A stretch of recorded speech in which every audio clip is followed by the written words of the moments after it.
నమస్తే, నా పేరు శ్రావ్య. మీరు చూస్తున్నారు ఎస్ఆర్కే టీవీ.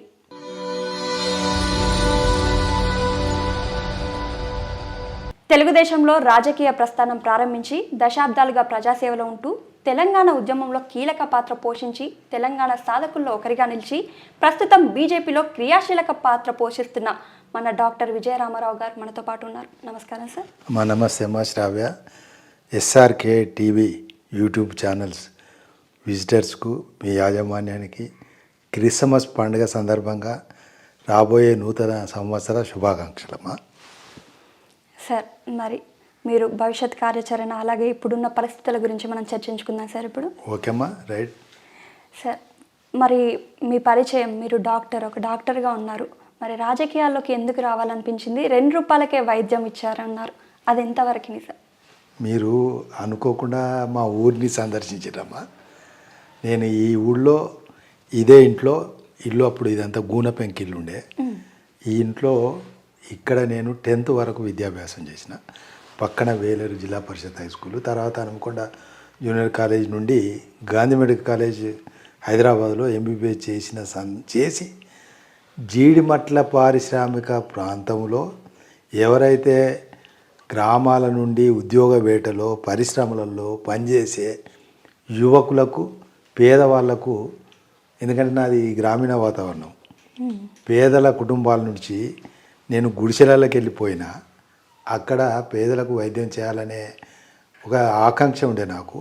నేను జీడిమట్టలో వైద్యాన్ని మొదలుపెట్టిన సందర్భంగా అక్కడ దాదాపు ఒక 400-500 పరిశ్రమలలో పనిచేసే వేలాది కార్మికులకు నేను తక్కువ వైద్యం, రూపాయి లేదా 2 రూపాయలు, ఉన్న వాళ్ళైతే 2, లేని వాళ్ళైతే పర్వాలేదు 1 రూపాయి, అసలే లేకుంటే ఫ్రీ వైద్యం చేసిన సందర్భంగా మరి నేను రాజకీయాలలో ప్రస్థానము మొదలుపెట్టాలనే ఆలోచన లేదు. వైద్యంలో కొనసాగుతున్న నాకు అప్పుడు ఎన్టీ రామారావు ముఖ్యమంత్రి అయిన తర్వాత నాదెండ్ల భాస్కర్ రావు అనే రెవెన్యూ శాఖ మంత్రి మరి ముఖ్యమంత్రిని, ఎమ్మెల్యేలను కొంతమందిని మరి జమ చేసుకొని ఎన్టీ రామారావు ముఖ్యమంత్రిని దించేసినారు. దించేసిన సందర్భంగా రాష్ట్ర వ్యాప్తంగా ఆనాడు అన్ని రాజకీయ పార్టీలు, అన్ని పక్షాల వాళ్ళు, ప్రజా సంఘాలు ప్రతి ఒక్కరూ ఉద్యమించారు. ఉద్యమించిన సందర్భంగా నేను కూడా ఆ ప్రాంతంలో కార్మికుల వెంట ఉన్నా. నేను వైద్య సేవలు అందించిన, ఉద్యమిస్తున్నటువంటి ఉద్యమకారులకు వైద్య సేవలు అందించిన సందర్భంగా ఎందుకో నేను ఎన్టీఆర్ దృష్టిలో పడ్డానమ్మా. ఎన్టీఆర్ నన్ను రాజకీయాలలో పికప్ చేసిండు. ఆనాడున్నటువంటి రాజకీయాలు వేరు.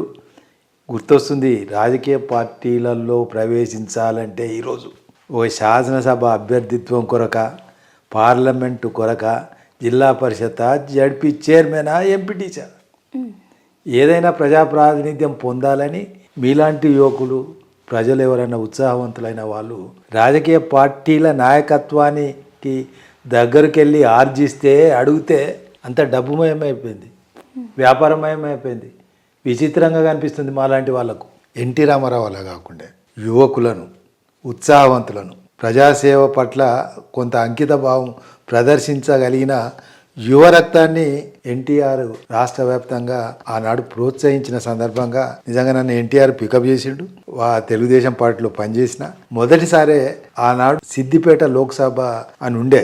ఆ సిద్దిపేట లోక్సభ ప్రాంతం నుండి, అందులో నేను ప్రాక్టీస్ చేస్తున్న జీడిమట్ల, హెచ్ఎంటి, కుతుబులాపూర్, మేడ్చల్ కూడా ఆ నియోజకవర్గ పరిధిలో వస్తుంది. అయితే నేను అక్కడి నుండి నన్ను పొడి చేయించిండు ఎన్టీ రామారావు. నేను మరి ఎంపీగా లోక్సభకు మొదటిసారి 31 సంవత్సర వయసులో నేను పార్లమెంటుకు వెళ్ళడం జరిగిందమ్మా. ఆ రకంగా నిజంగా మాకు రాజకీయంగా తీసుకెళ్ళింది, రాజకీయంగా మా ప్రవేశం పొందింది ఎన్టీ రామారావు యొక్క నిజాయితీ, ఆయన యొక్క అంకిత భావం. రాజకీయాలలో ఉత్సాహవంతులు కావాలి, నిజాయితీ పరులు కావాలి, లంచాల మయం ఉండకూడదు అని ఆనాడు ఎన్టీఆర్ చూపెట్టినటువంటి ఆదర్శవంతమైన ఆలోచన విధానం ఈనాడు భారతదేశంలో ఉన్న ఏ రాజకీయ పార్టీలలో కనిపించడం లేదు. భూతద్దం పెట్టి వెతికి చూసినా కనిపించడం లేదు. నిజంగా రాజకీయాలను, ఈనాడున్నటువంటి రాజకీయ నాయకత్వాలన్నీ కలుషితం చేసినవి. ఎన్టీ రామారావు మార్గదర్శకుడు కావాలి వీళ్ళందరూ. కానీ మన దురదృష్టం అలాంటి వాళ్ళ వల్ల రాజకీయాలు నడవడం లేదు ఈరోజు. అంటే సార్ మీరు అన్నట్టు ఎన్టీఆర్ గారే మీకు స్ఫూర్తి అంటారా రాజకీయాల్లోకి రావడానికి? మాకు రాజకీయ గురువు, మాకు రాజకీయ జన్మ, బాట, స్పాన్సరింగ్, ఎక్కడ డబ్బు ప్రస్తావన లేకుండా మరి ఆయన రాజకీయాలలో తీసుకొని ఆ తదనంతరము లోక్సభ అయిన తర్వాత నన్ను మళ్ళీ శాసనసభకు కూడా పోటీ చేయించింది ఎన్టీఆర్ఏ. నేను లోక్సభలోనే ఉంటా అన్నగారు, నేను శాసనసభకు రానంటే అప్పుడు తెలుగుదేశం పార్టీ ఓడిపోయింది. లేదు ముందు శాసనసభ ఎన్నికలు వస్తున్నాయి, నువ్వు గజ్వేల్ నుంచి ఎమ్మెల్యేగా పోటీ చేయాలి, నువ్వు తప్పదు పోవాల్సిందే అంటే మళ్ళీ నేను గజ్వేల్కు శాసనసభ్యునిగా పోటీ చేసిన, అక్కడ కూడా గెలిచిన, గీతారెడ్డి పైన గెలిచిన నా జమాన్లో. అట్లా ఇక రాను రాను రాజకీయాలలో కొనసాగినాము. మరి సార్ మీకు ఎన్టీఆర్ గారిలో నచ్చిన అంశం ఏమిటి? ఆయన యొక్క క్రమశిక్షణ, వ్యక్తిగానే కాదు వ్యవస్థలో, పార్టీలలో, సంఘంలో, ప్రభుత్వంలో ఎక్కడ చూసినా మనిషి, సంఘం అందరూ కూడా ఓ నీతి నియమావళికి కట్టుబడి, క్రమశిక్షణకు కట్టుబడి, ఒక భావజాలం, ఓ అంకితాభావంతో పనిచేయగలిగిన ఆదర్శవంతమైన విధానాన్ని ఎన్టీ రామారావు ప్రవేశపెట్టిండు. నేను దానికి బాగా ఆకర్షితుడని ఆయన. అది నా జీవితాంతం ఇప్పటికీ నాకు ఆ మార్గాన్ని విడనాడలే. అందుకే ఎన్టీ రామారావు యొక్క మార్గాన్ని విడనాడలేదు కాబట్టే మేము ఈరోజు మరి రాజకీయాలలో ప్రజాప్రతినిధిగా కొనసాగలేదేమో లేదు అని అనిపిస్తుంది. అసలు ఈ రాష్ట్ర రాజకీయాల, జాతీయ రాజకీయాలను కలుషితము చేసినటువంటి ఘనత, కీర్తి చంద్రబాబుకే చెందుతుంది. రాజకీయాలలో డబ్బు ప్రాముఖ్యతను ప్రవేశపెట్టింది రాష్ట్ర రాజకీయాలలో, దేశ రాజకీయాలలో చంద్రబాబే అగ్రగణ్యుడు, మొదటివాడు. అది రాను రాను బలోపేతమై పెరిగి విస్తృతంగా అన్ని పార్టీలలో, దేశమంతా, రాష్ట్రమంతా, జాతీయ స్థాయిలో. అదృష్టం ఏమంటే ఇంకా నార్త్ సైడ్ రాలేదంట, అంతా దక్షిణాది మొత్తం రాజకీయాలను డబ్బుమయం చేసినటువంటి ఘనత చంద్రబాబు నాయుడు. మరి సార్ బీఆర్ఎస్, ఇప్పుడు బీఆర్ఎస్ పార్టీ నుండి మీరు బయటికి రావడానికి గల కారణాలు ఏంటి? నేను ఉన్నప్పుడు టీఆర్ఎస్, మేము చంద్రబాబు యొక్క విధి విధానాలను నచ్చక చంద్రశేఖరరావు నేను ఇద్దరము ముందుగా బయటికి వచ్చిన వ్యక్తులం. చంద్రశేఖరరావు సిద్దిపేట నుండి బయలుదేరి హైదరాబాదు జలదృశ్యానికి వచ్చిండు. నేను గజ్వేల్ నుండి బయలుదేరి జలదృశ్యానికి వచ్చినాం. అక్కడ ఒక సభ పెట్టినాం. సభ పెట్టిన సందర్భంగా తెలంగాణ అంశము మేము చర్చలో పెట్టి ఆ సభ నిర్వహిస్తే మేమేదో 300, 400 జనాభా ప్రజలు స్పందిస్తారనుకుంటే మాకు 3000 జనాభా వచ్చిండ్రు.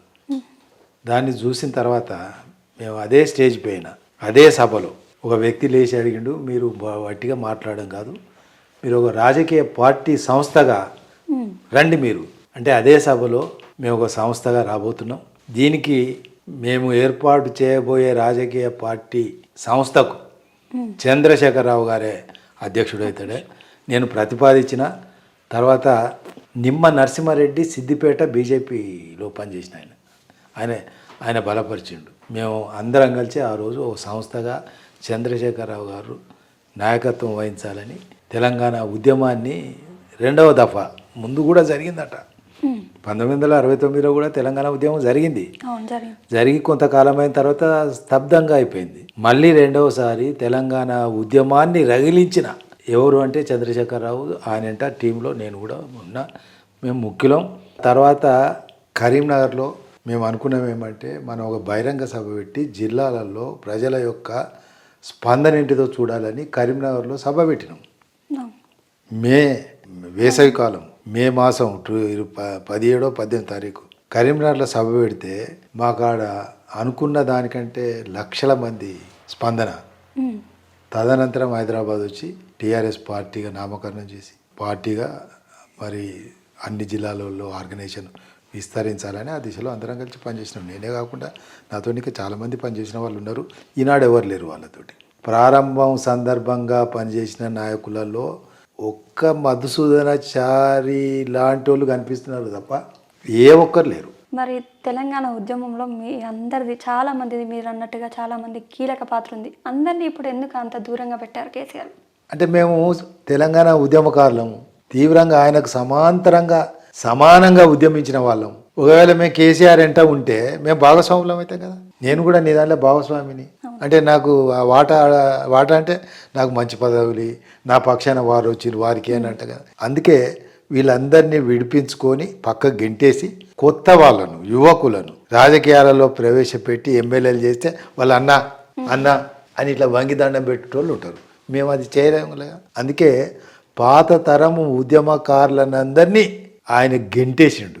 ఎవరైతే అన్న తమ్మని వంగి దండం పెట్టగలిగిన వాళ్ళు వీళ్ళతోటి ప్రమాదం లేదని అనే వాళ్ళని ఎంట పెట్టుకున్నారు. కేసీఆర్ అంటేనే వారసత్వ పాలన అనే ఒక రూమర్ ఉంది, అది ఎంతవరకు నిజమంటారు? ఇప్పుడు నాలాంటి వాళ్ళము కేసీఆర్ ఒకప్పటి మిత్రునిగా, ఒక రాజకీయ పార్టీ నాయకునిగా ఆ వారసత్వం ఉన్నదా లేదా అనేది ఇంకా తెలంగాణ సమాజానికి నిర్ధారణ కాలే. మీకు తెలంగాణ చూసింది కదా 10 సంవత్సరాలు.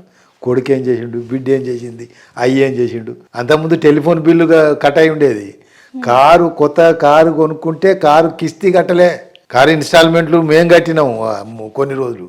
కొన్న car number AP23B 5555 car Fiat. కిస్తీలు కట్టకపోతే వాళ్ళు ఎత్తుకపోయారు కారు.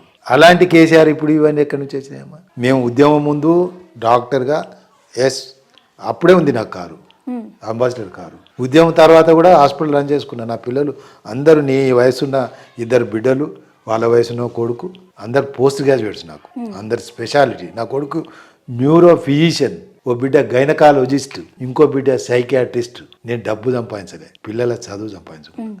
నాకు ఈ ఇల్లు కూడా వాస్తవంగా మీరు వచ్చింది కాబట్టి ఇది మంచిగానే ఉన్నదని అనుకోవచ్చు. ఇది నేను ఎమ్మెల్యే ఎంపీగా వచ్చిన ఇల్లు కాదు. కోవిడ్ సందర్భంగా నా 3 బిడ్డలు, వాళ్ళ భర్తలు, వాళ్ళ కోడలు 6 కలిసి నా హాస్పిటల్లో కోవిడ్, మా అందరికీ కోవిడ్ వచ్చినా ధైర్యంగా హాస్పిటల్ నడిపితే మాకు అప్పులుండే బాకీలు తీర్పిరు, వాళ్ళని డబ్బులు తీసుకొని నాకు ఇస్తే వచ్చిన ఇల్లు కట్టుకున్నాను. అట్లా అయితే కేసీఆర్ ఎంట ఉన్న వాళ్ళని కూడా ఎవరిని విడిచిపెట్టలే.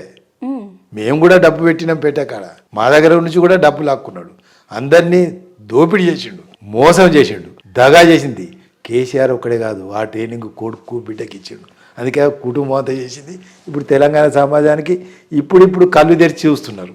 అర్థమైంది మీకు. తెలంగాణ మీడియా వర్గాలకు, ప్రజా సంఘాలకు, కుల సంఘాలకు, రాజకీయ పార్టీలకు అందరికి కూడా కేసీఆర్ యొక్క తత్వం అర్థమైంది. ఇక్కడ ఒక అంశం చెప్పాలమ్మా. కేసీఆర్ మేము మిత్రులం. నాకు జీడిమట్ల ఒక చిన్న హాస్పిటల్ ఎవరు ఇనాగ్రేషన్ చేసిండ్రు? చంద్రబాబు. ఎవరు ఇనాగ్రేషన్ చేసిండ్రు? చంద్రశేఖరరావు, దేవేందర్ గౌడ్, ఇందిరారెడ్డి. ఎప్పుడు? 1992 92లో నా హాస్పిటల్ ఇనాగ్రేట్ చేసినాడు. కేసీఆర్ కూడా అట్లా ఒక అతిథి. ముఖ్యమంత్రి కాగానే నా హాస్పిటల్ కొట్టిండు వచ్చి. అదేం ప్రైవేట్ ల్యాండ్ కాదు.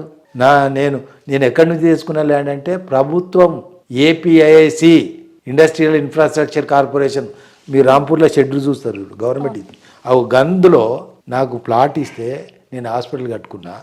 బ్యాంకుల ద్వారా అప్పులు చేసి కట్టుకున్న దాన్ని ముఖ్యమంత్రి కాగానే నా హాస్పిటల్ కొట్టిండు నిష్కారణంగా. ఏం లేదు కారణం. మీరు వ్యతిరేకించలేదా సార్? ఏం చేస్తాం నీతోని?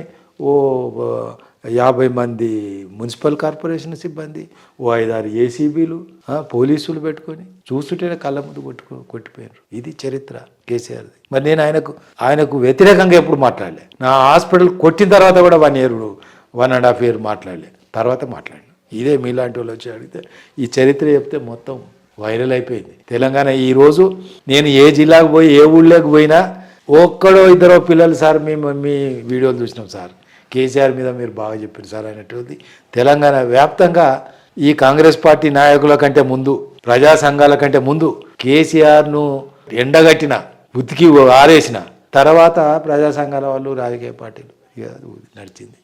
ఎలక్షన్లు వచ్చినాయి. దాని తర్వాత పరిస్థితి మనం చూసినాం. మరి సార్ కేటీఆర్ గారి అరెస్ట్కి కూడా రంగం సిద్ధమవుతున్నట్లు ఇన్ఫర్మేషన్ ఉంది. అంటే రేవంత్ రెడ్డి గారి కుట్ర అంటారా, లేదంటే మీరు దాన్ని ఎలా స్పందిస్తారు దాని మీద? ముఖ్యమంత్రి గారు రేవంత్ రెడ్డి గారు కుట్ర ఎందుకని అనుకునేటట్టు చేస్తున్నారా మీరు? నీ దగ్గర నిజమైన సాక్ష్యాధారాల రికార్డు ఉందా? ఉంటే చేసి చూపెట్టు. ఈ లీకులు ఎందుకు? ఈ పత్రికలలో రావడం ఎందుకు? అనుమానాలు ఎందుకు? వాళ్ళు జాగ్రత్త పడేందుకు నువ్వు దోహదం చేసే లీకేజ్లా? ఇది వాళ్ళు చేసినది రికార్డు మీద ఉంటే చెప్పాలి, తక్షణమే చేయాలి. చట్టానికి వ్యతిరేకంగా అనేక పనులు చేసిన వాళ్ళు ఎంత పెద్ద వాళ్ళైనా చట్టానికి సమానమే అంటారు కదా. మరి సమానంగా ఎక్కడుందమ్మా చట్టం వాళ్ళకు చుట్టము. రూలింగ్ పార్టీ వాళ్ళకు చుట్టమైపోయింది. రాజ్యాంగం అంతా, చట్టం అంతా చుట్టమైపోయింది. మాలాంటి వాళ్ళకు శత్రువులు అయ్యారు. మరి సార్ బీజేపీ బీఆర్ఎస్ మధ్య చీకటి ఒప్పందం ఉంది అంటారు, అది ఎంతవరకు నిజం? బీజేపీకి బీఆర్ఎస్కు అనేది కొంత ఇదంతా పబ్లిసిటీ అయితే జరుగుతుందమ్మా. మరి నేను అంతర్గతంగా నేను బీజేపీలో ఉన్నా కానీ వాస్తవంగా చెప్పాల్సిన అవసరం ఉంది. నేను కిచెన్లోకి పోలే, ఇంకా కిచెన్లో ఏం జరుగుతుందో నాకు కూడా తెలియదమ్మా. నేనైతే బయట ఉన్న చూస్తున్నా, అలాంటిది లేదు. మరి వైఎస్ గారు హయాంలో కూడా మీరు చేశారు, ఆయన రెస్పాన్స్ ఎలా ఉండేది? వైఎస్ ముఖ్యమంత్రిగా ఉన్నప్పుడు నిజంగా ప్రజల కొరకు ఒక ఆరాటం ఉండే, అభివృద్ధి కొరకు ఒక ఆరాటం ఉండే, పేదల పక్షాన ఆయనకు కొంత అంకిత భావం ఉన్న వ్యక్తి. అనేక సంవత్సరాలు రాజకీయాలలో కొనసాగి సమాజంలో ఉన్న పేదలు లేదా మా ప్రాంతం అభివృద్ధి చెందాలనే ఆరాటం అది వీళ్ళకి కనిపిస్తలేదు ఇప్పుడు తదనంతరం వచ్చిన వాళ్ళకు. ఆయనకుండే నిజాయితీగా ఉండే, అందుకే జలయజ్ఞం అని తీసుకున్నాడు. నేను ఒక రోజు ఎందుకో ఆయన దగ్గరికి పోయి ఇట్లాగే వాళ్ళ ఊళ్ళో వాళ్ళకు సీఎం రిలీఫ్ ఫండ్ ఆ జిల్లా వాళ్ళకి ఎక్కువ ఇస్తున్నాడు. అది నేను చూసిన, ఏం సార్ మీకు ఇచ్చుకుంటారు మాకు ఇవ్వదంటే, అరే ఎక్కడ ఉన్నా ఇవ్వాలి, మీరు అడిగితే మీకు కూడా ఇస్తాను. అడగడం కాదు సార్, అది మీరు అందరికీ ఆ ఓల్డ్ ఏజ్ వాళ్ళకి పెంచితే బాగుంటుంది సార్, ఇట్లా చేస్తే బాగుంటుంది చేసిండు ఆయన. అట్లా కొంతమంది చెప్పుంటారు, అది ప్రజా సమస్య జినైన్ అనిపిస్తే దానికి ప్రాముఖ్యత ఇచ్చారు. ఇప్పుడున్న పాలక వర్గాలకు వాళ్లకు ఉపయోగపడగలిగిన అంశం, తద్వారా లబ్ధి పొందగలిగిన అంశం అని అనిపిస్తే వాళ్ళు చేస్తారు. ఇప్పుడున్న నిన్న ఉన్నోళ్ళు కానీ వాళ్ళు కానీ. మరి సార్ వైఎస్ గారు మిమ్మల్ని కాంగ్రెస్లోకి రావాలి అని ఒత్తిడి చేశారట, అది ఎంతవరకు నిజం? నిజమేమ్మా, కాంగ్రెస్లో రావాలని ఒత్తిడి చేయడమే కాదు, నాకు కొంత ఏమన్నా ఆశ కూడా చూపెట్టు. ఏమన్నానంటే శాసనసభలో మేము సభను నడవనీయకపోదు, నిరంతరం అడ్డుపడేటోళ్ళం. ఎందుకంటే తెలంగాణ ఏజెండా అంశం మాకు నాగార్జున సాగర్ నుంచి 350 చిల్లరే మాకు టీఎంసీలు, 811 టోటల్ టీఎంసీలు, సగం రావాలి, సగము వచ్చే వరకు మేము పోరాటం చేస్తాం, నువ్వు నిర్ణయం చేయాలి రాజశేఖర రెడ్డి గారు అని. ఇగో ఇలాంటి అంశాల మీద మేము అడ్డుపడుతూ సభను నడవనీయలే. ఒక రోజు కాదు, 2 రోజులు కాదు, దాదాపు సంవత్సరం 2 సంవత్సరం. ఓ రోజు తన ఛాంబర్కి పిలిచిండు రాజశేఖర రెడ్డి ముఖ్యమంత్రిగా, ఛాంబర్కి పిలిచి, డాక్టర్ సాబ్ నేను మీ ఊరు నుంచి రిపోర్ట్ తెప్పించిన నీ మీద అన్నాను. ఏముంటుంది సార్ నా మీద రిపోర్టు, నేనేమైతే ఆక్రమణలు చేయలే, ఎక్కడ సెటిల్మెంట్లు చేయలే, ఏముంటుంది సార్ అంటే, అవి గదే వచ్చిందే నువ్వేం చేయలేదట. మరి ఎందుకు పిలిచింది సార్ అంటే, నీకు అన్నీ చేస్తా, నువ్వేం చేయాల్సిన అక్కర్లే, అన్నీ రెడీగా ఉన్నాయి, నువ్వు తెలంగాణ ఉద్యమం నుంచి తప్పుకోవాలి, శాసనసభ నడవనివ్వాలి అంటే. సార్ నేను తెలంగాణ పేరు మీద ఎమ్మెల్యే అయిన సార్, తెలంగాణ పేరు మీద మంత్రులమేను, నేను తెలంగాణ సమాజానికి ద్రోహం చేయలేను, నా వల్ల కాదు, నేను రాను సార్. మళ్ళీ రెండవసారి నాయన నరసింహారెడ్డిని నన్ను ఇద్దరిని పిలిచాడు, ఇద్దరికే. నేనేం ఫ్లోర్ లీడర్ను, నాయన నరసింహారెడ్డి డిప్యూటీ ఫ్లోర్ లీడర్, నాకు వయసులో పెద్ద నాకంటే, కానీ మేము ఇద్దరికి మా పదవులు అటువంటి ఇద్దరిని పిలిచాడు. నర్సన్న మీ ఈయన డాక్టర్ సాబ్ ఇంటలేడే, నువ్వనే చెప్పు, నువ్వు కూడా ఇద్దరు మాట్లాడుకోరు అన్నట్టు. ఏందట అన్న, ఏందన్నా అని ఆయన అంటే గిట్ట అంటే గదెట్లా అవుతుంది, ఆయన నాకంటే కరడు కట్టినోడు, అది కాదన్న మా తెలంగాణ గురించి ఏదన్నా చెప్పని ఆయన కూడా అన్నాడు. తెలంగాణ గురించి ఓకేను, నేను నీతో కలుస్తాం, తెలంగాణ ఇవ్వాల్సిన అవసరం ఉందాను, ఢిల్లీకి మెసేజ్ పోని, అది మాత్రం జరగని పని అనేది, ఇది కూడా జరగని పని. అట్లా అన్న తర్వాత మేము 26 మంది ఎమ్మెల్యేలు టీఆర్ఎస్ పార్టీ ఇట్లా మాట్లాడి వచ్చిన 3వ రోజు 4వ రోజు 17 మంది శాసనసభ్యులు నా ఇంట ఉన్నవాళ్ళు గల్లంతు వెళ్ళిపోయారు. మిగిలింది మళ్ళీ 10 మంది 11 మంది, నాయన నరసింహారెడ్డి, నేను, ఇంకెవరెవరో ఉన్నాం, అందరు వెళ్ళిపోయారు 11 మంది. అట్లా వాళ్ళు ఎందుకు వెళ్ళిపోయారు, ఏమైంది అనేది మీరు కూడా పేపర్లో విని ఉంటారు, చూసుంటారు, వాళ్ళకి అన్యాయం చూసారు. తర్వాత నేను పార్టీ మార్పిడి నిరోధక చట్టం, ఈరోజు ఎమ్మెల్యేలు మారుతున్నారు కదా, వాళ్ళ మీద చట్టం ఉంది, ఆ పార్టీ మార్పిడి నిరోధక చట్టం అమలు చేసి వాళ్ళ సభ్యత్వాలను రద్దు చేయాలని స్పీకర్ సురేష్ రెడ్డి నిజామాబాద్ ఆయన ముందు ఆయన కేసు వేయాలి, ఆయన దగ్గర మేము కేసు వేసినాం. ఆయన 2-3 సంవత్సరాలు నడిపాడు కేసు. ఎన్నికల ముందు దగ్గరికి వచ్చినాక ఇద్దరిని సస్పెండ్ చేసిండు, ఇద్దరిని రాజీనామా చేయించాడు, కేసులో ఇరకకుండా చేసి శాసనసభ ఎన్నికల ముందు నిర్ణయం చేశాడు. అదే కాంగ్రెస్ పార్టీలో ఉన్న శాసనసభ స్పీకరు, నేను ఆనాడు పార్టీ మార్పిడి నిరోధక చట్టం కింద శాసనసభ్యులను బహిష్కరించమని కేసు వేస్తే సురేష్ రెడ్డి గారు స్పీకర్గా తిరస్కరించిండు. ఆ సురేష్ రెడ్డి గారు ఇదే టీఆర్ఎస్ పార్టీలోకి వచ్చి రాజ్యసభ సభ్యుడిగా కొనసాగుతున్నారు. ఈరోజు ఎంత విచిత్రంగా ఉంది రాజకీయాలు, ఎట్లా ఉన్నాయి చూడండి. అదే సురేష్ రెడ్డి చట్టానికి విరుద్ధంగా నిర్ణయం తీసుకుని ఆయన చట్టానికి విరుద్ధంగా ఆ పార్టీలో పోయిండు, ఇప్పుడు అధికారంలో కొనసాగుతున్నాడు. మరి సార్ ఇప్పుడు ట్రెండ్ అవుతుంది ఏంటంటే జమిలీ ఎన్నికల మీద మీ అభిప్రాయం ఏంటి? ఇప్పుడు వాస్తవంగా జమిలీ ఎన్నికలు బీజేపీ పార్టీ ప్రవేశపెట్టిందా, కాంగ్రెస్ పార్టీ వద్దందా, సమాజంలో ఉన్న వాళ్ళందరం మనం ఆలోచించాల్సిన అవసరం. నేను ఒక 11 మార్లు ఎన్నికలలో పోటీ చేసినాను. 84 నుంచి 2003 నిన్నటి వరకు చేసిన. మధ్యలో ఒకటి చేయలేదు. చేసిన సందర్భంగా చాలా శక్తి అవసరం. ఇటు శాసనసభ, తర్వాత ఎంపీ. నేను అభ్యర్థి కాకుండా గెలిచిన ఎమ్మెల్యేగా ఆ పార్టీకి పనిచేయాలి. ఓడిపోయిన అభ్యర్థిగా ఆ పార్టీలో ఉన్నా కాబట్టి ఆ పార్టీకి పనిచేయాలి. ఇది ఒక మన వ్యక్తిలో ఉన్నటువంటి శక్తినే కాదు, అన్ని అంగులు ఉన్నాయి అందులో. డబ్బు, సమయం, ప్రజలను డిస్టర్బ్ చేయడం, కార్యకర్తలను తిప్పడం, జై అనిపించి బండ్లు, ఆ సభలు. ఇందులో మీలాంటి యువకులు ఆలోచించాలి, ఇంత నిజం ఉందా లేదని. ఇది మోడీ చెప్పిండని కాదు. నేను మారుమూల గ్రామీణ ప్రాంతం నుంచి ఒక ప్రజాప్రతినిధిగా రాజకీయాలలో కొనసాగుతున్న వ్యక్తిగా ఇలా ప్రజాధనం, రాజకీయ పార్టీలు విచ్చలవిడిగా శాసనసభ కాగానే, పార్లమెంటు కాగానే, జిల్లా పరిషత్తులు, సర్పంచులు, ఇంకేదో కోఆపరేటివ్ ఎన్నికలు, సభ్యులను ఎత్తుకపోయి క్యాంపులు పెడుతున్నారు, ఎమ్మెల్యేలను ఎత్తుకపోయి క్యాంపులు పెడుతున్నారు. మరి వీటికి శాశ్వత పరిష్కార మార్గం ఈ సమాజం ఆలోచించాలి. అచ్చా మోడీ పెట్టిన దానిలో లేదా? మరి కాంగ్రెస్ పార్టీ చెప్పాలి దేనివల్ల ఈ జబ్బు తగ్గుతుంది, ప్రజలకు రిలీఫ్ ఇవ్వగలుగుతాం. ఈ ఆర్థిక ఇబ్బందులు ప్రజలను, కార్యకర్తలను ఏం చేస్తున్నామా వాళ్ళ పనులను విడిచిపెట్టి మా పార్టీ వాళ్ళని అందరినీ జై అనుకుంటే ఎన్నిసార్లు చెప్పాలి? మీరు జమిలీ ఎన్నికలకు సమర్థిస్తున్నారంటారు. మరి వేరే మార్గంలో ఉన్న దాంట్లో మనం అనుభవించి చూసినాం. మరి ఏంటంటే చాలా మందికి చదువుకొని వాళ్ళు ఉన్నారు కదా, 2 బూతుల్లో ఒకటేసారి పోలింగ్ చేయాలంటే వాళ్ళకి ఎలా తెలుస్తుంది అంటే? వేసిండ్రు మొన్న మోడీకి వేసిండ్రు, మొన్న టీఆర్ఎస్కి వేయకుండా ఎవరికి వేసిండ్రు? కాంగ్రెస్కి. ఎట్లా తెలిసినాయి 2 బూతులు? ఒక్కసారి ఎన్నికలు కానీ ప్రచారం జరిగిపోతుంది. అచ్చా ఇది మోడీ చెప్పేది, నేను రాజకీయ పార్టీ బీజేపీ పార్టీలో ఉన్నా, మోడీని సమర్థిస్తున్నారని మీరు అంటారు. మరి ఆ రాహుల్ గాంధీ కాంగ్రెస్ పార్టీ ఇంకో పార్టీ, దీనివల్ల మీకేమి ఈ సమస్యలను ఎప్పుడైనా ఆలోచించారా మీరు? వీటి పరిష్కార మార్గం కనుక్కోరా? ఏమో ప్రతి సంవత్సరం జెండాలు పెట్టి ప్రజలను డిస్టర్బ్ చేసి పార్టీలను ఊళ్ళేగిస్తుంటారా? ఊళ్ళల్లో ఎగడమే ఇది. అందులో ఎన్ని హంగులు కనిపిస్తున్నాయో మీరు చూస్తున్నారు. ఎన్నికలు, రాజకీయ పార్టీల, శాసనసభ, పార్లమెంట్ ఎన్నికలు అంటే ఎన్ని కలర్స్ చూస్తున్నారు మీరు, ఎన్ని హంగులు చూస్తున్నారు, ఎన్ని నాటకాలు చూస్తున్నారు. ఆ పార్టీల ప్రజల దగ్గరికి వెళ్ళి ఎన్నిసార్లు వంగి ఎన్ని పొర్లు దండాలు పెడుతున్నారు, ఎన్ని హామీలు ఇస్తున్నారు. మరి ఇవన్నిటికీ నిజం అవుతున్నాయి, అవి అమలు చేస్తున్నారా? ఎన్నిసార్లు పెట్టించుకుంటారు ప్రజలు? కాబట్టి అది వస్తే మంచిదే అనేది నా పర్సనల్గా నా అభిప్రాయం. అది చాలా బాగుంటుంది అనేది నా అభిప్రాయం. మరి బీజేపీలో ఇప్పుడు మీరున్నారు ప్రస్తుతం, బీజేపీ నుంచి మీకు ఎలాంటి సపోర్ట్ ఉంది?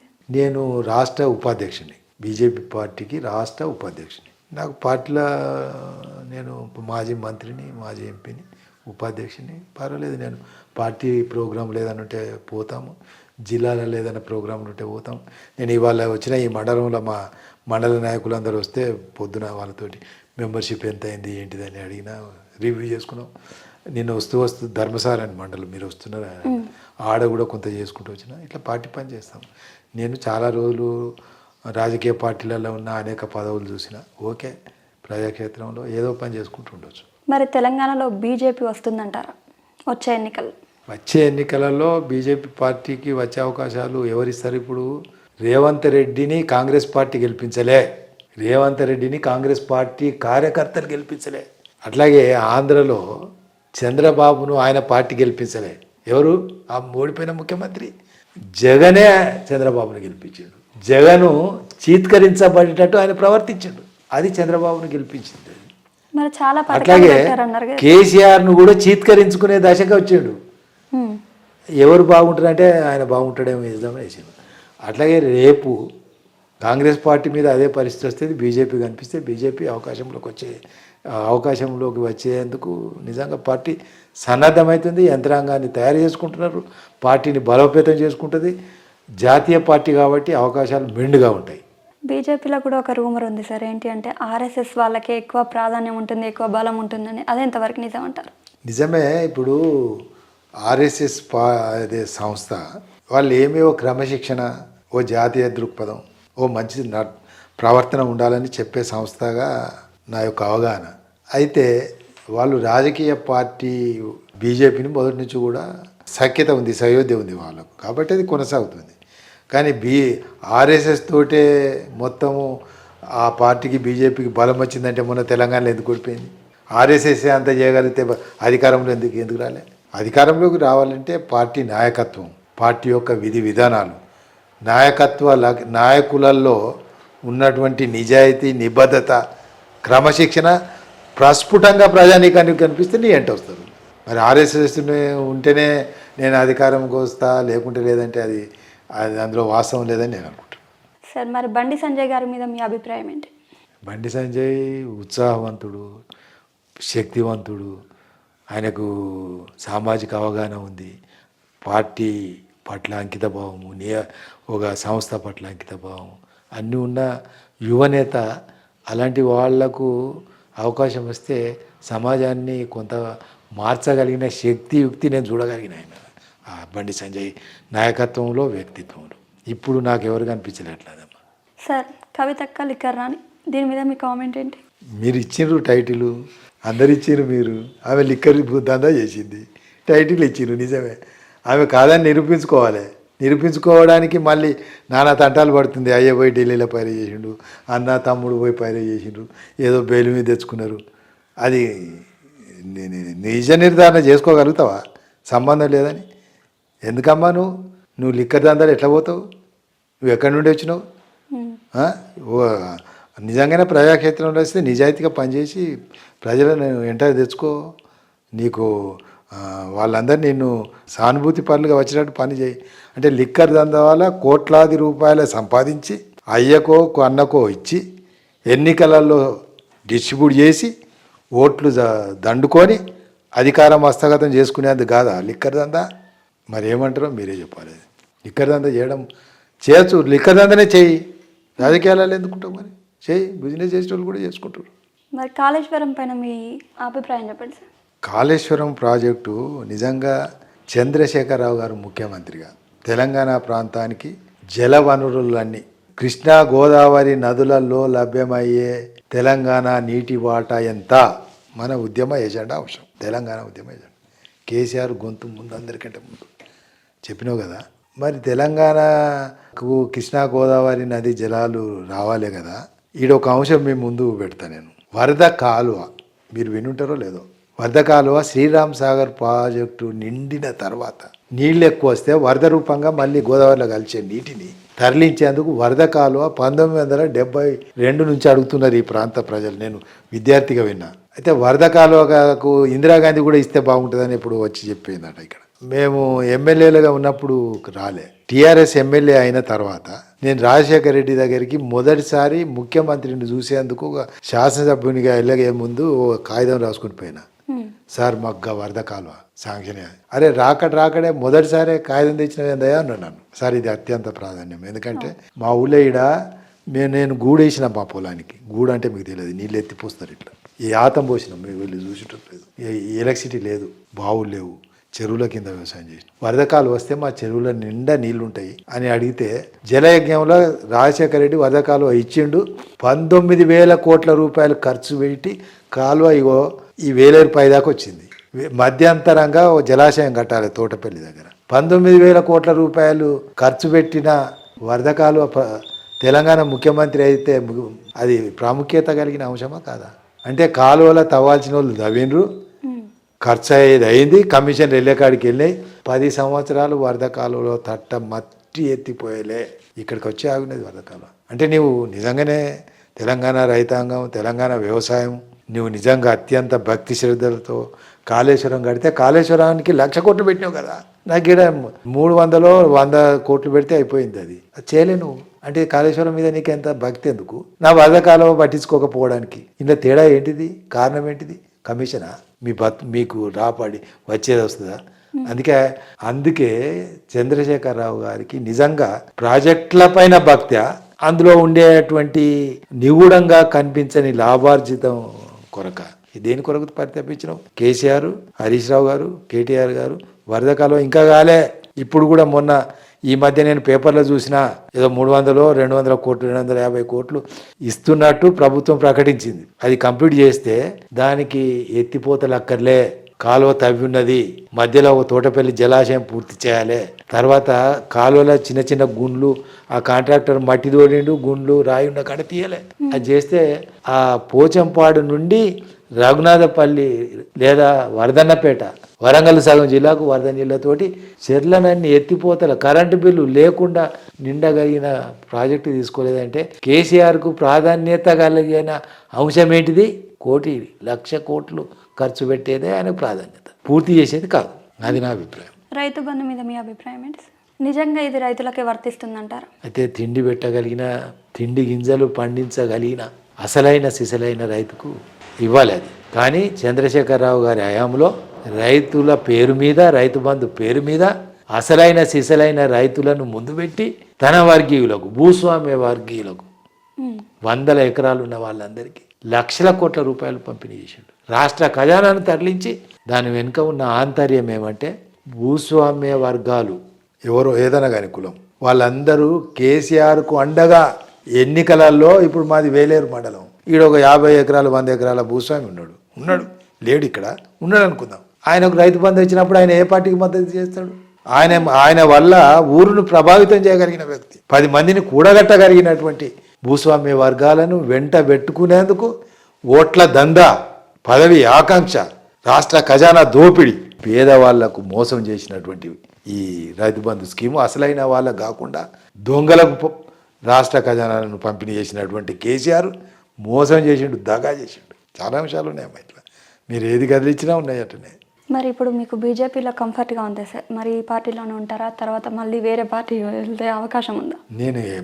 ఇప్పుడు నేను వచ్చి దాదాపు 8 సంవత్సరాలైంది. బీజేపీ పార్టీలు నా తర్వాత వచ్చిన వాళ్ళు ఉన్నారు. ఎవరు?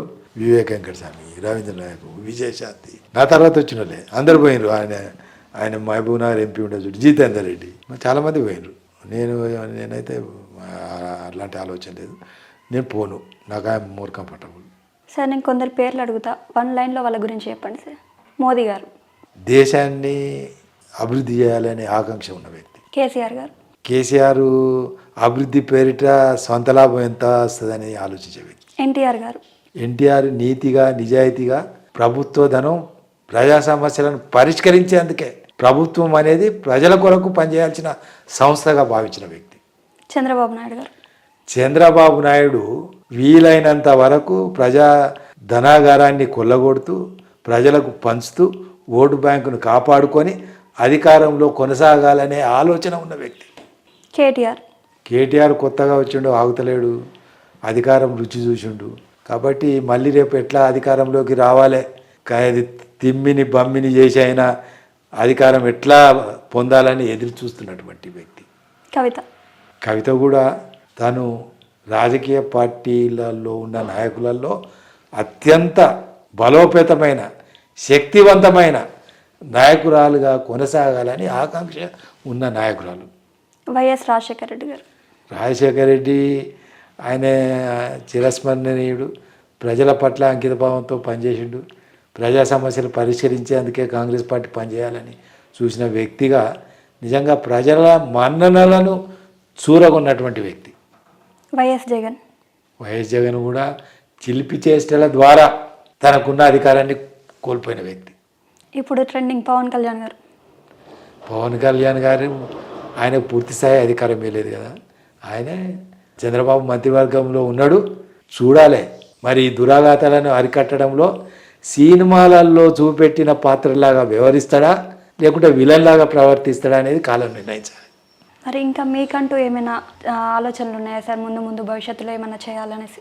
ఏం చేయాలమ్మా, నేను చాలా దూరం ప్రయాణం చేసిన, నాకు అనిపిస్తుంది మా ప్రయాణం కూడా దగ్గరగా పడింది కాబట్టి చేసేది తక్కువ ఉంటుంది, అలాంటి అవకాశం కూడా ఉండకపోవచ్చు అనేది నా భావన. ఇంకా మీకంటూ ఏ ఆశలు లేవా, అంటే ఏదో ఈ పొజిషన్లో ఉండాలి నాకంటూ ఆకాంక్షలు ఉన్నాయి కానీ అవి కావమ్మా. నాకంటూ ఆకాంక్షలు వేరే ఉన్నాయి. వేరే ఏమున్నాయంటే ఒక పెద్ద కార్పొరేట్ హాస్పిటల్ నిర్మాణం, కార్పొరేట్ హాస్పిటల్ ద్వారా ఉచితంగా తక్కువ ధరకు వైద్యం చేస్తే బాగుండు అనేది నా ఆకాంక్ష. నాకు 6 ఉన్నారు నా ఇంట్లో స్పెషలిస్టులు, వాళ్ళు సహకరిస్తారో లేదా నాకు సహకరించినట్టు ఇప్పుడు మీ అందరి సమాజంలో చూసి వాళ్ళు కూడా నా మాట వింటారో లేదా అనేలాగా నాకు అనిపిస్తుంది. ఇంకా పూర్తి స్థాయిలో ప్రైవేట్ ప్రాక్టీస్లోకి రాలే. ఒక ఆమె గవర్నమెంట్లో చేస్తుంది, ఒక ఆమె ప్రైవేట్లో చేస్తుంది, కొడుకు బెంగళూరులో ఉన్నాడు, వాళ్ళందరూ వచ్చి చేయాలి. ఒకవేళ నా ఆకాంక్ష నెరవేరాలంటే కార్పొరేట్ స్థాయి హాస్పిటల్ నిర్మాణం అంటే అంత డబ్బు ఎక్కడిది నా దగ్గర? 100 కోట్లు కావాలి. నా దగ్గర ₹1 కోటి ధనం పెట్టేందుకే ధైర్యం చేయని వాళ్ళము. నా పిల్లల దగ్గర కూడా లేదు డబ్బు. వైద్యం చేయగలుగుతారేమో కానీ ఆకాంక్షలాగానే మిగిలిపోతుంది తప్ప అది అమలు కాదేమనేది నాకు అనిపిస్తున్నదమ్మా. మరి మీరు సార్ ఇంత చదువుకున్నారు, రాజకీయాల్లో వచ్చేటప్పుడు మీ ఫ్యామిలీ సపోర్ట్ ఎలా ఉంది? మా ఫ్యామిలీ సపోర్ట్ అంటే మా మిస్సెస్ మాత్రం నాకు ఎప్పుడు వ్యతిరేకించలే. ఓడిపోయినా వ్యతిరేకించలే, గెలిచినా వ్యతిరేకించలే. ఎన్నికల ఖర్చు ఇంట్లో నాకు కొన్ని వైద్యంలో వచ్చిన ఆస్తులను అమ్ముతుంటే కూడా మా మిస్సెస్ నాకు సహకరించింది, అమ్మి పెట్టింది. నాకు ఒక ఇండస్ట్రీ ఉండే మా హైదరాబాద్లో జీడిమట్లలో. వైద్యంలో ఉన్నప్పుడే నేను ఒక ఇండస్ట్రీ, ఓ అర ఎకరం షెడ్ ఉండే. నేను గజ్వేల్లో పోటీ చేసినప్పుడు ఏమో అమ్మినాను. సిద్దిపేటలో పోటీ చేసినప్పుడు 2 ఇండ్లు ఉండే, ఫ్లాట్స్ ఉండే, అమ్మినా. ఇంకేదో పోటీ చేసినప్పుడు గన్పూర్కి వచ్చినప్పుడు నాకు ఆడ ఖాళీ ప్లాట్లు ఉండే, అమ్మినా. ఆఖరికి నా హాస్పిటల్ కూడా అమ్మే. సార్ మీరు ₹1 కూడా వంచలేదన్నారు, అవన్నీ ఎందుకు అమ్మారు సార్? మరి నేను కార్యకర్తల బండ్లు నడవాలి కదమ్మా, కార్యకర్తలు రావాలి కదా ప్రచారం చేసేందుకు, మీటింగ్ పెట్టేందుకు స్టేజ్ కావాలి కదా, జనాన్ని తీసుకురావాలి కదా. బాగా మరి డబ్బు లేకుండా ఎట్లా నడిచింది? పార్టీ ఎల్లప్పుడు ఇవ్వలే, పార్టీ ఇచ్చింది కూడా సరిపోలేదు. మొన్న కూడా నేను కెమెరా ముందు చెప్తున్నా, పార్టీ నాకు సరి అయిన ఆర్థిక వనరులు కల్పించలే. నన్ను బరిలో దించిన తర్వాత ఏమనుకున్నారేమో, నాకు చేయకపోతే ఓడిపోతాం, కట్టే జరుగుతుంది. మళ్ళీ తెలంగాణలో టీఆర్ఎస్ పార్టీ వస్తుందంటారా మీ అభిప్రాయం? నేనైతే అనుకోవడం లేదు. ఎందుకంటే వారి గుణగణాలు, వారి చరిత్ర, వారి యొక్క కమిట్మెంట్ ప్రజల పట్ల, మరి ఇవన్నీ చూసిన తర్వాత ఏదో కొంతమంది మీ దగ్గర డబ్బు ధనము అన్నీ ఉన్నాయి కాబట్టి ఆ డబ్బు ధనము పంచడం ద్వారా మీ వెంట కొంతమంది కార్యకర్తలు ఉండవచ్చు. అవి లేకుండా మీకు స్పందిస్తారా జనం? ఈరోజు మీరు ఎందుకో అడుగుతున్నారు చెప్తున్నా. 1400 కోట్ల రూపాయలు బీఆర్ఎస్ పార్టీ బ్యాంకు ఖాతాలో ఉన్నవి. ఇది ఆ పార్టీ చెప్తే పత్రికలలో చూసి మాట్లాడుతున్నాను. 1400 ఎక్కడి అండి? అది 1400 కోట్లు పెడితే నేను ఇక్కడి నుంచి వరంగల్ దాకా బండ్లు పెట్టి కార్యకర్తలు ఎక్కించి హంగామా చేయగలుగుతాను. ఆ శక్తి ఎక్కడి నుంచి వచ్చింది? దోపిడీ ద్వారానే కదా. మరి అట్లా అవి ఉన్నాయి కాబట్టే కేటీఆర్ నేను కూడా రేపు అవుతా, కవిత, కేసీఆర్ మళ్ళీ మాకు అధికారంలోకి వస్తుందని మీరు ఆశించడమా? అనుకోవడానికి ఆస్కారం ఎక్కడిది, అవకాశం ఎక్కడిది అంటే అక్కడ ఉంది. ఎక్కడి నుంచి వచ్చినాయి 1400 కోట్లు? బ్యాంకులో నికరంగా చూపెట్టగలిగిన డబ్బే గంతుంటే చూపెట్టలేని డబ్బు ఎంత ఉండొచ్చు మీ దగ్గర? అదే కదా మీ బలం, అదే కదా మీ శక్తి. ప్రజలకు మీరేమైనా చెప్పాలనుకుంటున్నారు? తెలంగాణ ప్రజానీకానికి నిజంగా వ్యక్తిగా నాకు చాలా చెప్పాలని ఉంటుందమ్మా. ఏమంటే నేను ఏదో పత్రికలో చూసినానమ్మా, యావత్ భారతదేశంలో ఎక్కువ మద్యం అమ్మిన రాష్ట్రం తెలంగాణ అంట. తద్వారా ఏమవుతుంది? మా కుటుంబాలు కుంటుపడుతున్నాయి, మా పిల్లల చదువు వెనుకబడింది, మా చదువు సంధ్యలకు వెనుకబడతాం, ఇంట్లో ఉన్న పెద్దల ఆరోగ్యం ఖరాబ్ అవుతుంది, దవాఖానలో చుట్టూ తిరగాలి. అయితే నేను తెలంగాణ సమాజానికి నా మనవి, ముందు మనం ఎట్లున్నామో పర్వాలేదు, ఆకలితో ఉన్నామా, దరిద్రంతో ఉన్నామా, అవలక్షణాలతో ఉన్నామా, ఇవి మన పిల్లలకు అంటకూడదు. మన పిల్లలకు నాణ్యమైన, పటిష్టవంతమైన, అత్యున్నతమైన విద్యా ప్రమాణాలను అందించడంలో తల్లిదండ్రులుగా, తెలంగాణ సమాజంగా మీ బాధ్యత మీరు నిర్వహించడం లేదు, అది నిర్వహించాలి. అది చేస్తే ఇప్పుడు నా కుటుంబం నన్ను విద్య ద్వారానే నేను హైదరాబాద్ పోయినాను, విద్య ద్వారానే మీరు నా దగ్గరికి వచ్చి అడుగుతాను, ఈరోజు నా దగ్గరికి రాగలిగాను. మరి నా పల్లెలో ఉన్న పిల్లలకు కూడా, మా వాళ్ళకు కూడా నిరంతరం చెప్తుంటా నేను, మా ఊళ్ళో ఉన్నాను, విద్యా బుద్ధుల పట్ల, ఎడ్యుకేషన్ పట్ల ఎక్కడ కూడా అప్రమత్తంగా ఉండకూడదు. నిరంతరంగా మీ పిల్లలకు శాస్త్రీయమైన సాంకేతిక శాస్త్రీయ విద్య వాళ్ళకు బోధించండి. దాని కొరకు మీరు త్యాగాలు చేయాలి. ఏం త్యాగాలు చేయాలి? మనకు ఉన్నటువంటి అవసరాలను పక్కన పెట్టి వాళ్ళ పట్ల ఖర్చు పెట్టి పిల్లలను రాబోయే భావితరం మంచి ఆరోగ్యవంతమైన విద్యాబుద్ధులతో విడలసిల్లగలిగిన, ప్రపంచవ్యాప్తంగా పోటీ పరీక్షల తట్టుకోగలిగిన నాణ్యమైన విద్యను మీరు అందించాలని నా యొక్క ప్రార్థన. సో చూశారు కదా అండి, ఈరోజు విజయరామారావు గారు మనతో ఎన్నో అంతరంగిక విషయాలను తెలియజేశారు. మరి మరొక వ్యక్తితో మీ ముందుంటాను. అంతవరకు చూస్తూనే ఉండండి SRK TV.